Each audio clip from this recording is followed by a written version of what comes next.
May isang pangako para sa kalusugan ng mga bata. Pero ang tanong, anong nangyari? Kasi ang pangakong yun, nauwi sa amag at bulok na pagkain. Yan ang bubuksan nating kwento ngayon, ang nakakagulat na iskandalo sa feeding programa ng DepEd. 5.69 na bilyong piso. Uulitin ko, 5.69 billion. Grabe, diba? Yan ang budget para sa school-based feeding program noong 2023. Pero yan na dapat sana para sa mga pinaka-nangangailangang estudyante natin, para sana sa nutrisyon nila.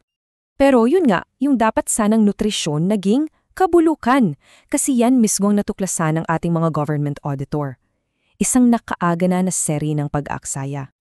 Kaya ang malaking tanong talaga, saan napunta ang pera? Saan napunta ang pangako? Yan ang aalamin natin ngayon habang sinusuri natin itong iskandalo sa feeding program ng DepEd na nangyari sa ilalim ng pamumuno noon ni dating kalihim at Vice Presidente Sara Duterte. Okay, so para mas maintindihan natin kung gaano kalaki yung problema, umpisahan muna natin sa simula. Ano ba dapat ang ginagawa ng programang to? Ano yung orihinal na pangako? So yan, di ba? Nagsimula yan noong 2019, may batas na, ang Universal Healthcare Act. Tapos by 2022, inilunsad pa ng DepEd at DOH yung Healthy Learning Institutions Framework. At pagsapit ng 2023, boom! 56.96 billion pesos para sa school-based feeding program. Ang ganda pakinggan, di ba? Malinaw na malinaw ang goal, bigyan ng malusog na kapaligiran ang mga bata para umunlad sila, lalo na at suportado ng batas at bilyon-bilyong budget.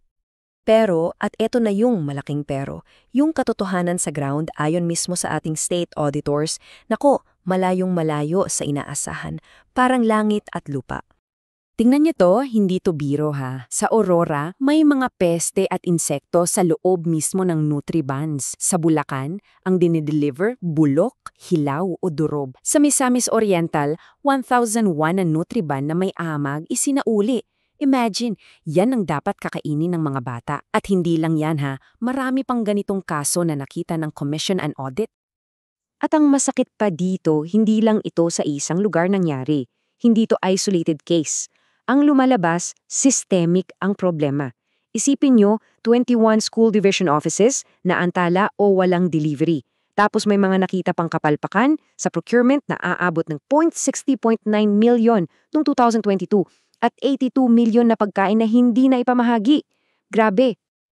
So, sa ganitong sitwasyon, bilyon-bilyon ang nasayang, mga bata ang napabayaan. Natural lang na may magtanong, sino ang dapat managot? Sino ang responsable dito? At dito na pumapasok yung isang konsepto na madalas nating marinig, lalo na sa gobyerno. Itinuro kasi ng mga kritiko at mambabatas ang isang prinsipyo, ang command responsibility. Sabi nga ni Congressman Jay Kong-hun, malinaw na may panananggutan siya dito. Para sa kanila, hindi raw ito usapin ng politika, kundi tamang paggamit ng pera ng bayan. Simple lang ang punto.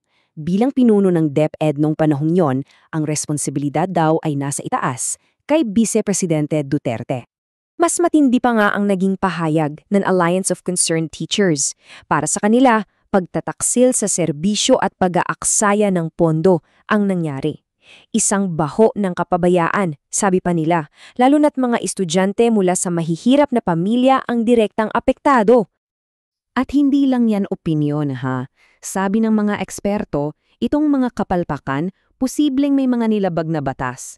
Nandyan ang Anti-Graft and Crop Practices Act, ang Food Safety Act, yung Government Procurement Reform Act, at maging yung Universal Healthcare Act.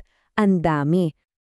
Okay, so matapos lahat ng yan, yung mga findings ng COA, yung mga akusasyon ng mga mambabatas, paano naman sumagot ang Vice Presidente na sa mga seryosong isyong ito? Well, dito na nagsimula yung bangayan. Sabi ng palasyo, kumpletong kabiguan daw ang panunungkulan niya sa DepEd. Ang sagot naman ni VP Duterte, ako lang nag-deliver. Diretsahan. At bumanat pa siya. Sabi niya, wala raw kasing direktang utos na binibigay si Pangulong Marcos. Kaya ang ginawa niya, sinabi niya sa team niya sa DepEd, I think this is our show. Sila na ang gumawa ng paraan at doon nabuo ang matatag agenda. So bilang depensa, naglabas ang kampo niya ng listahan ng mga accomplishments. Nariyan daw yung paglunsad ng matatag curriculum, yung catch-up Fridays, yung unang mental health unit ng DepEd, at interestingly, kasama sa listahan yung pagpapalawak mismo ng school-based feeding program na siyang iniimbestigahan. Pero teka muna, itabi muna natin saglit yung bangyayan sa politika. Kasi itong skandalong to, may mas malalim na isyong tinatamaan. Pinag-usapan natin dito ang pundasyon ng edukasyon at pamamahala sa bansa. At para makita natin yung totoong epekto sa mga bata, tingnan natin yung datos. Noong 2022 pa lang, sa 6.9 million na target, 5.3 million lang ang nakinabang. Ibig sabihin, may agwat na mahigit 1.2 milyong bata. 1.6 million para maging eksakto na dapat sana kasama sa programa, pero hindi. Ganyan kalaki ang nawawala. At kailangan nating tandaan, hindi lang to usapin ng gutom. Usapin to ng pagkatuto. Kasi may direktang koneksyon ang nutrisyon sa performance sa eskwela. Kaya siguro hindi na rin nakakagulat na kasabay ng mga problemang ganito, palagi tayong nasa kulilat sa mga international student assessment tulad ng PISA. Kaya sa huli, dito talaga umiikot ang debate. Ano ba talaga ang punot dulo nito? Ito ba ay simpleng kaso ng matinding kapabiyaan at palpak na leadership o resulta ba ito ng mas malalim at sistematikong problema sa loob ng isang napakalaki at komplikadong burokrasya? So yan ang tanong na iniiwan natin. Kapag may programang pumapalpak at may mga batang naiiwan, saan ba talaga dapat ilagay ang pananagutan? Nasa leader ba? Nasa sistema? O baka naman, nasa politika? Ang magiging sagot natin dyan, hindi lang legacy ng isang programa ang itatakda niyan, kundi ang tiwala natin sa buong gobyerno.